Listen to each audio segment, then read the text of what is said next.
பிராமண கடப்பாரை கொண்டு திராவிட கோட்டையை இடிப்பேன். பெரியாரை இழிவுபடுத்துவதும் பெரியாரின் அரசியலை தகர்ப்பதுமா தமிழ் தேசியம்? தம்பி சீமானும் தம்பி விஜயும் இன்றைக்கு RSS பெற்றெடுத்த பிள்ளைகள் என்பது அம்பலமாகிவிட்டது. திகாரர்கள் பேசாமல் இருக்கலாம், திமுக காரர்கள் வாய்மூடி மௌனித்து இருக்கலாம், திருமாவளவனால் அப்படி இருக்க முடியாது.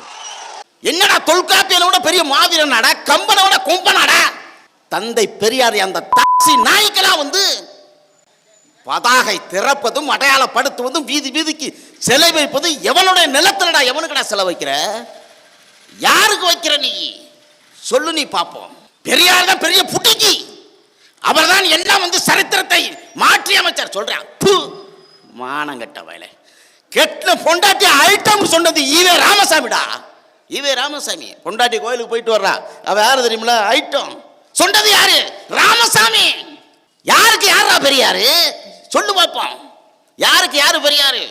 உலகத்திற்கு பொதுமறை கொடுத்தானே எங்க வள்ளுவ பெருந்தகை, அவனை விட பெரிய தந்தையாடா நீங்க எல்லாம். சொல்லு நீ பார்ப்போம், சொல்லு பார்ப்போம். ஒரு இடத்துல திருமணத்துக்கு வர்றாரு. யாரு? இது ராமசாமி வர்றாரு. திருமணம்லாம் முடிச்சுட்டு போகும்பொழுது அங்கே இருக்கான் தேவேந்திர வேளாளர், அந்த பல்லர். நீங்கள் வந்து எங்களை எஸ்சின்னு சொல்கிறீங்க, பல்லர்னு என்னை சொல்லாத. ஏன்னா அந்த சொல்லு உயர்ந்த சொல்லாக இருந்தாலும் அது இழிவான இடத்தில் சொல்லப்பட்டதாக ஒரு பிம்பம் கட்டி எழுப்பப்படுது. அப்போ பெரிய தந்தை நம்ம ஈவே ராமசாமி என்ன சொல்கிறார் தெரியுமா? விளக்கமாத்துக்கு எதுக்குடா பட்டு குஞ்சம்? எப்படி விளக்கமாத்துக்கு எதுக்கு பட்டு குஞ்சம்? அவனோட ஈவே ராமசாமியை வந்து கருவறுப்பது என்பது என் அன்பிற்குரிய மக்களே, அடுத்த தலைமுறைக்கான அரசியல் திராவிடத்தை அறுத்தெறிய வேண்டும் என்பதுதான் சபதம் எடுப்பதற்கு இந்த இடத்தில் நாங்கள் களமாட வந்திருக்கிறோம். புரிஞ்சுக்கணும், அவன் நுட்பமான அரசியலை புரிஞ்சுக்கோ. 1957 ஐயா இமானுவேல் சேகரன் வந்து வெட்டி படுகொலை செய்யப்படுகிறார். நல்லா புரிஞ்சுக்கணும், அந்த கொலைக்கும் அவருக்கு சம்பந்தம் இல்லை, அது வேற. நடுகள் மறைஞ்சிருச்சு, எல்லாம் தலைவர்கள். இன்று நாமெல்லாம் கொண்டாட வேண்டிய இடத்துல ஐயா பசுமன் முத்துராமலிங்க தேவர் இருக்கார், ஐயா இமானுவேல் சேகரன் இருக்காரு.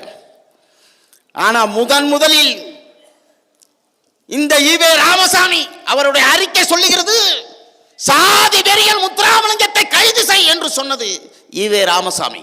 எழுதி வச்சுக்கோ.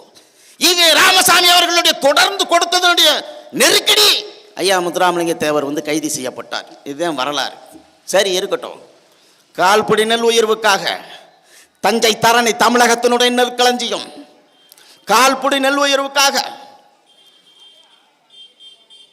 கூலி போராட்டத்தில் ஈடுபட்டதற்காக அந்த அரக்கன், அந்த சாதி வரியன், அந்த ஆதிக்க சாதி, அந்த வடுகன், அந்த கோபாலசாமி நாயுடு 44 பேரை பிடிச்சி ஒரே இடத்துல வச்சு வெட்டி உள்ள போட்டு, ஒரு குழந்தை ஓடுது தூக்கி வெட்டி உள்ள போட்டு குடிசையில் போட்டு எரிச்சான்.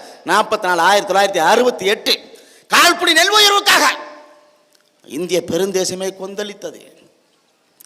அப்ப ஈவே ராமசாமி யாரு? ராமசாமி நாயக்கருக்கு சொந்தக்காரர் யாரு? கோபாலசாமி நாயுடு. குலகாரன் யாரு? கோபாலசாமி நாயுடு. கொண்ட குலகாரன் ஒரு அறிக்கை விடலாவேன், ஒரு அறிக்கை விடலை ராமசாமி. இந்த திருட்டு நாய், இந்த திருட்டு திராவிட பைய ஒத்த அறிக்கை விடலை. கோபாலசாமி நாயுடு 44 பேரை கொண்டாலடா, அவனை கைது பண்றா. ஏடா செஞ்சுக்கிட்டு இருக்க? நீதிமன்றங்கிறது அங்க பார்க்கட்டும்டா, அங்க பேசட்டும்டா, அவனை தூக்கி உள்ள வர மூச்சு விடலை. கடைசி என்ன வந்துச்சு தெரியுமா? இந்த கம்யூனிஸ்டுகள் சில்ல வர பயல், அந்த சல்லி பயங்களாலத்தான் இந்த 44 பேர் அவன் பின்னாடி போய் வறுக்க புரட்சி, அந்த புரட்சி, நொட்டின புரட்சின்னு போய் செத்து போயிட்டாங்க. இதெல்லாம் எதுக்குடா உங்களுக்கு தேவையில்லாது? சொன்னது யாரு?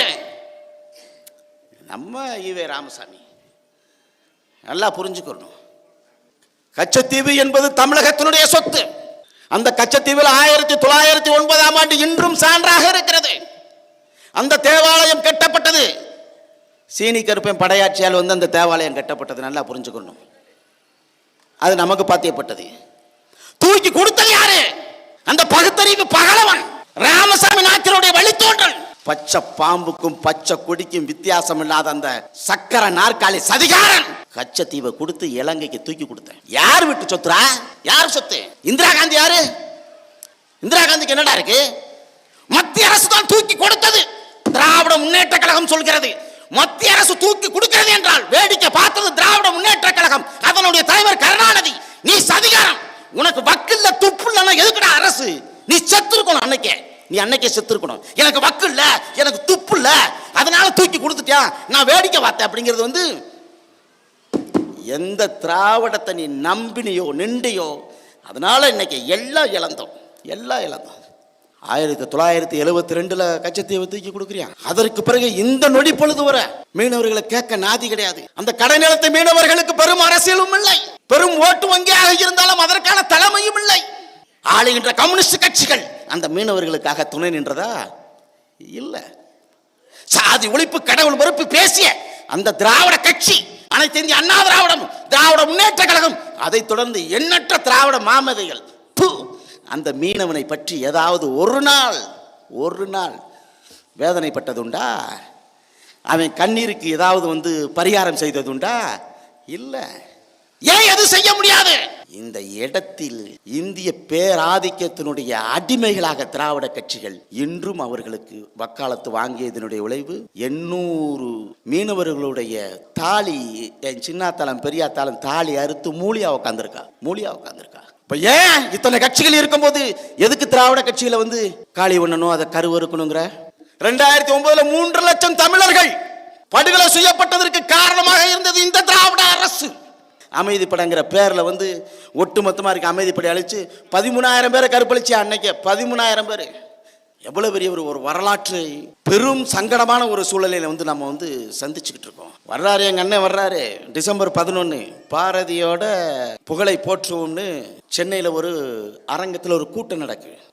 அப்பா, இவன் பேசுற பேச்சுகள். சங்கி கூட்டத்துல சீமான் வந்துட்டாரு, சங்கிக்கு சிஞ்சாடிச்சாரு. அண்ணன் என்ன சொன்னாரு? பாரதிய பேசுவோம். இதற்கு முன்பாக இருந்த இந்த திராவிட கட்சி ஏன்டா பேசல? எங்க அண்ணனுடைய கேள்வி இருக்குல்ல, அதுக்கு பதில் இருக்கா உங்கள்கிட்ட? பதில் இல்ல. அந்த நேரத்தில் கன்னடன், அவன் ஒளிகை இல்ல, தமிழ் வாழ்க. அந்த நேரத்தில் மலையாளி, அவன் ஒளிகை இல்ல, தமிழ் வாழ்க.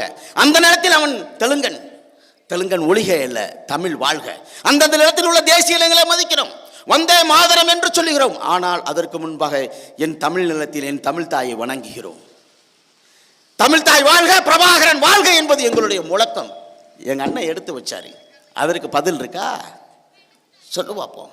திராவிட கட்சிகளால் கடந்து வந்த பாதையில் எங்களுடைய தமிழ் சமூகங்கள் முட்டி மோதவிட்டு ரத்தம் கொடுத்த அந்த காட்டேரி கூட்டம் 800 ஆண்டு காலத்திற்கு மேலாக இந்த மண்ணில் கோலேச்சி உள்ள இந்த திராவிடத்தை கருவறுத்து தமிழ் தேசிய அரசியல் இன்று வளர்ந்து வருகிறது என்றால், என் அன்பிற்குரிய உறவுகளே, நாங்கள் சட்டமன்ற உறுப்பினராக வேண்டும், பாராளுமன்ற உறுப்பினராக வேண்டும் என்ற நோக்கம் அல்ல.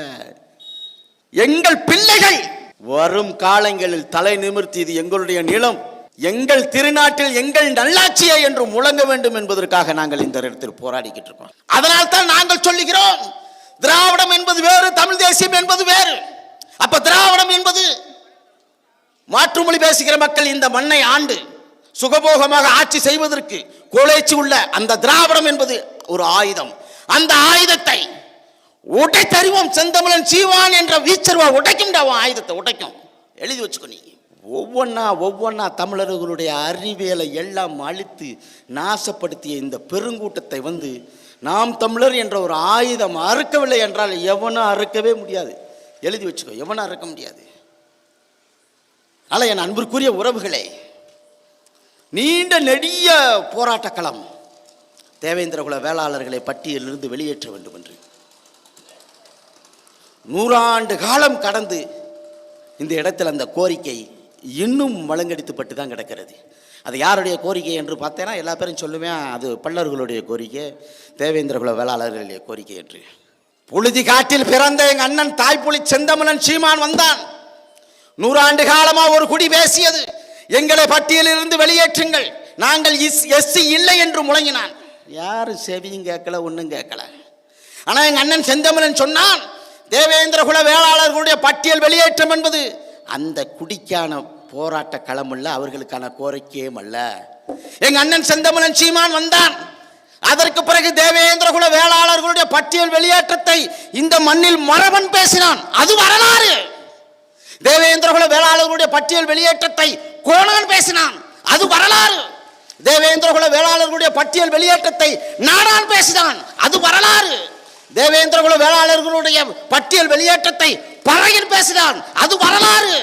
தேவேந்திர குல வேளாளர்களுடைய பட்டியல் வெளியேற்றத்தை என்னுடைய வளையல் முத்திரையன் பேசுறான், அது வரலாறு. தேவேந்திர குல வேளாளர்களுடைய பட்டியல் வெளியேற்றத்தை வன்னியன் பேசுறான், செம்மான், கொயவன், கொல்லன், கொத்தன், கண்ணச்சன் எல்லாம் பேசுறான். லட்சம் ஆண்டுகளுக்கு நீண்ட நெடிய வரலாற்று பெருமை கொண்ட தமிழர்களுடைய கோரிக்கையாக மாறியது தேவேந்திர குல வேளாளர்களுடைய பட்டியல் வெளியேற்று. என் நல்ல ஆத்தாளுக்கு அப்பனுக்கு பிறந்த எங்க அண்ணன் சீமான் எடுத்தாண்டா, அது உலகம் பேசுச்சுறான். அன்னைக்கு உலகம் பேசுறான்.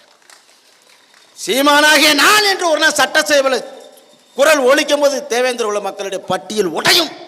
இந்த நில சிக்குச்சுனா நீ செத்தடா திராவிட கட்சிக்கார, எழுதி வச்சுக்கடா, நீ எழுதி வச்சுக்கோ. நீ பசும் போர்வை போர்த்தப்படும் சிறுலுத்தூர் சட்டமன்ற தொகுதியில் இன்னைக்கு விவசாயி இருக்கான். வெண்டைக்காய், சுண்டக்காய், கத்தரிக்காய், வெங்காயம் எல்லாம் போறேன். அவனால் விற்க முடியல. இந்த குன்னூரில் பார்த்தீங்கன்னா விவசாயம் சிறந்த பகுதி, பூவு எவ்வளவோ இருக்கு, ஆனால் அவனால் விற்க முடியல. எவனோ ஒருத்தர் தீர்மானிக்கிறான். ஆனால் நாம் தமிழர் கட்சி ஆட்சி அதிகாரத்திற்கு வந்த உடனே உற்பத்தி செய்யப்பட்ட காய்கறிகளாக இருந்தாலும் சரி, எல்லா வளங்களும் அரசே கொள்முதல் செய்யும். அதற்காக நீ விவசாயி சின்னத்திற்கு வாக்களிக்க வேண்டும் என்பதுதான் எங்களுடைய கோரிக்கை.